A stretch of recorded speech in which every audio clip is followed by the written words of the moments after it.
that sort of extraordinary situation doesn't exist in the party today.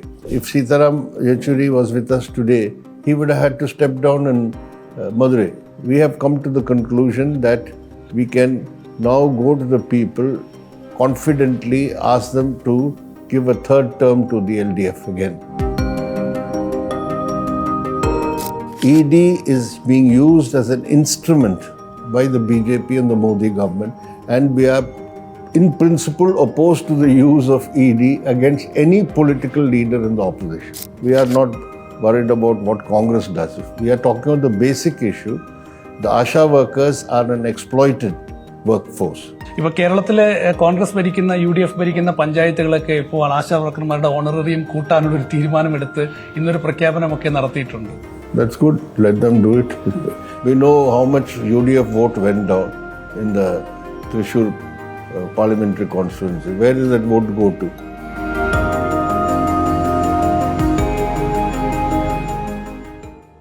നമസ്കാരം.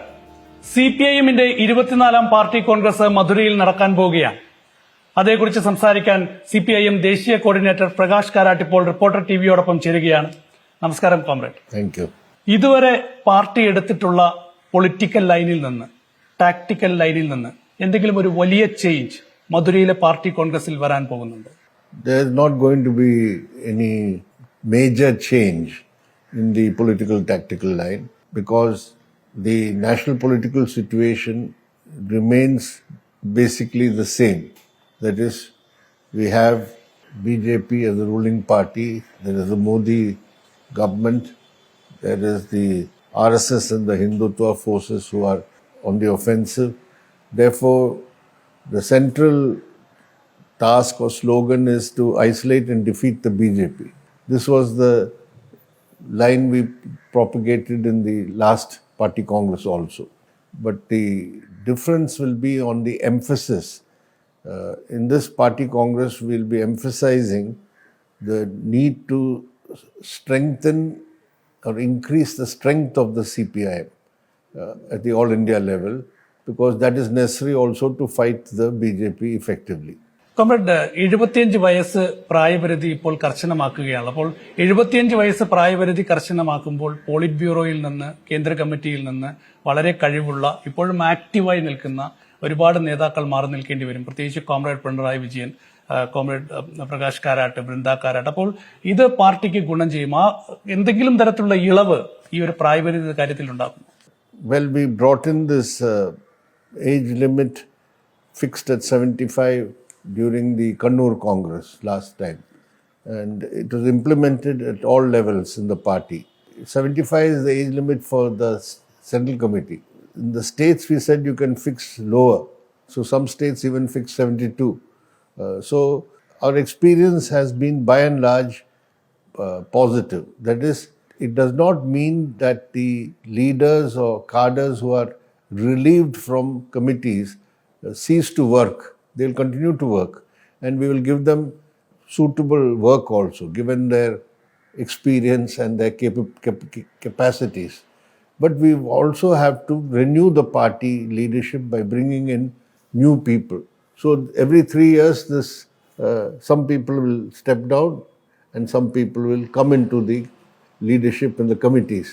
So I don't think that our norm as such now of 75 years remains. Whether any particular comrade needs to be exempted from this age limit to continue working in an organizational responsibility, we will look at that and discuss that and take decisions in Madurai. മുഖ്യമന്ത്രി പിണറായി വിജയൻ ഇളവ് കൊടുക്കാൻ സാധ്യതയുണ്ട് അല്ലേ?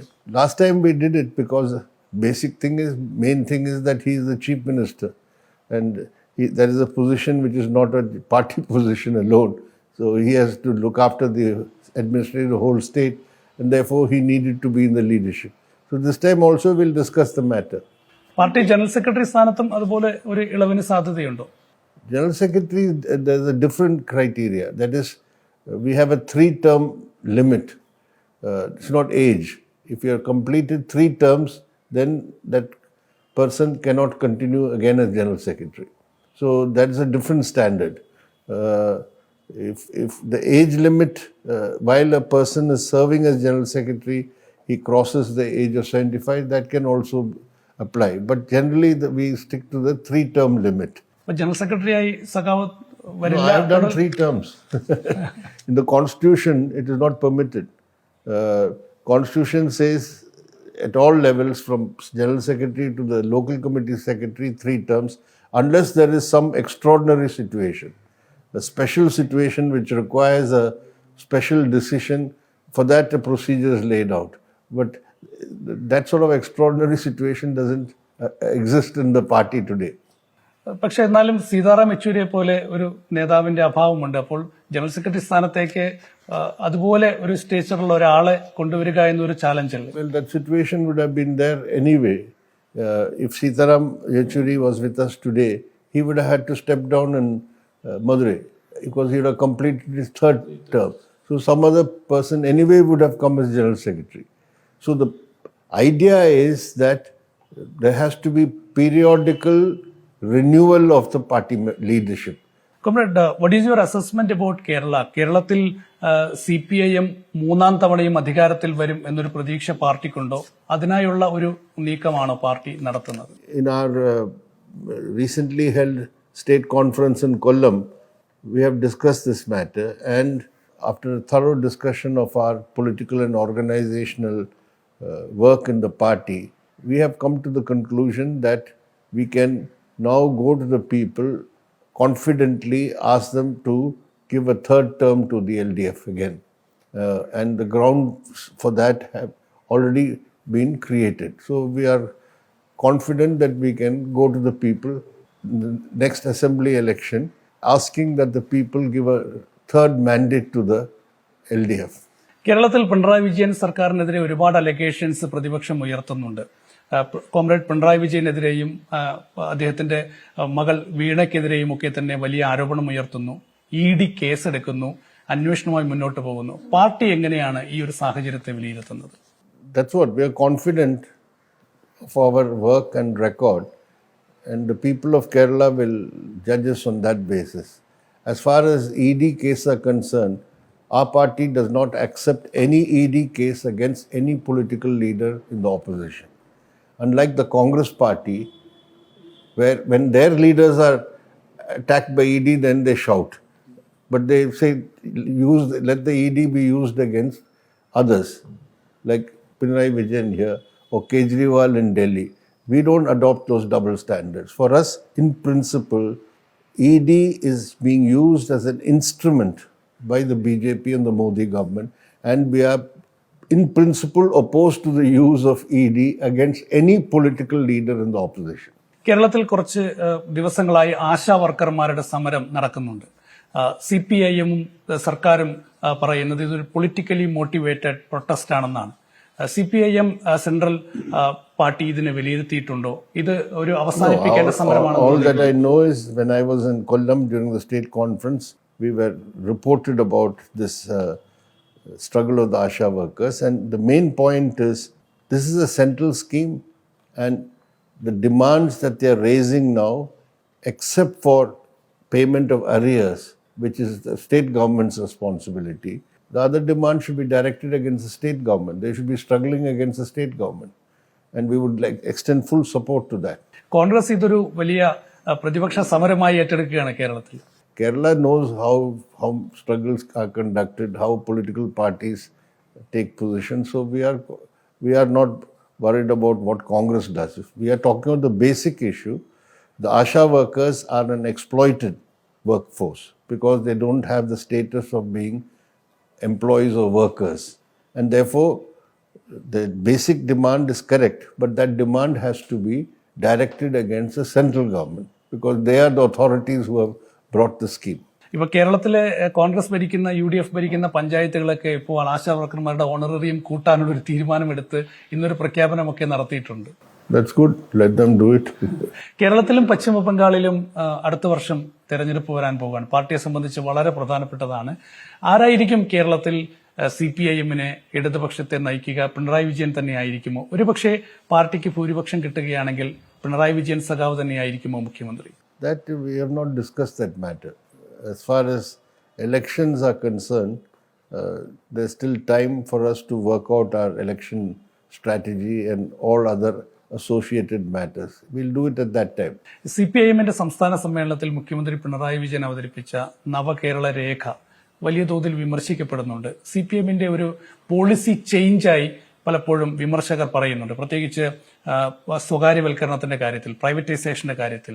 ഇപ്പോൾ കടലിൽ നിന്ന് മണൽ ഖനനത്തെ CPIM എതിർക്കുന്നുണ്ട്. അതേസമയം കരിമണൽ ഖനനത്തെ CPIM ഈ നയരേഖയിലൂടെ സപ്പോർട്ട് ചെയ്യുകയും ചെയ്യുന്നു. അപ്പോൾ എന്തിനാണ് ഇങ്ങനെയൊരു നയരേഖ ലക്ഷ്യം വെക്കുന്നത് എന്നതാണ് ചോദ്യം. No. The only thing, there is no change. We have always sought private investments in Kerala, in industry and other sectors of the economy. Is it the first time? Even when EMS Namboodiripad was the Chief Minister of Kerala, he invited Bidlas to set up a factory, that factory in, what is it called, the Grasim factory or whatever.